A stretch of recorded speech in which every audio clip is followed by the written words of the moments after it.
Hi friends, here's a quick video on how to hold the working yarn as you're crocheting. There's a lot, just like a slip knot, there's a lot of ways to comfortably hold the working yarn. And as you crochet more, you might find something that works better for you. But this is what I do and I recommend it. So just as a reminder, the working yarn is the yarn coming from your skein. This yarn, this short yarn here, that's the tail. We don't work with that. We will weave that in when we are all done our project. But this working yarn here is the one that you must be working with. That's why it's called the working yarn. So you're going to hold your crochet hook with the slip knot on it in your working hand. That's your dominant hand, the one you write with. And this is how I hold the working hand so that it just kind of is draped over my helper hand.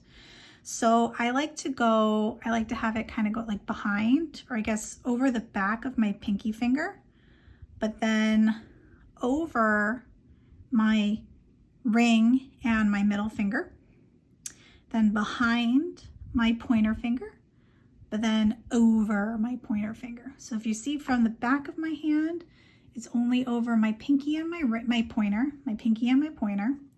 From my palm, it's over my ring and my middle finger. So it's kind of like cat's cradle or Jacob's ladder if you've ever done that. And then my working hand, I always have it kind of facing up. So my two palms are facing together. And then this is comfortable for me because as I'm crocheting, the yarn can just gently pull through all of my fingers. I don't feel like it's rubbing too hard on my pointer finger there.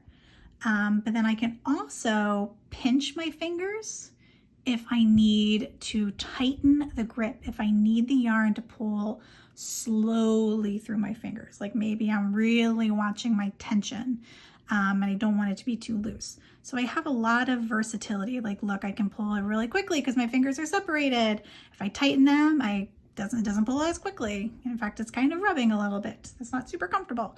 But this is how I like to do it. As you crochet more, like I said, you might find something else that works for you. You might find a crocheter who, does things the way that you like to do it. So just try out new things, pick up what works for you. But from here, you're ready to make some chain stitches. But that's going to be in a different video.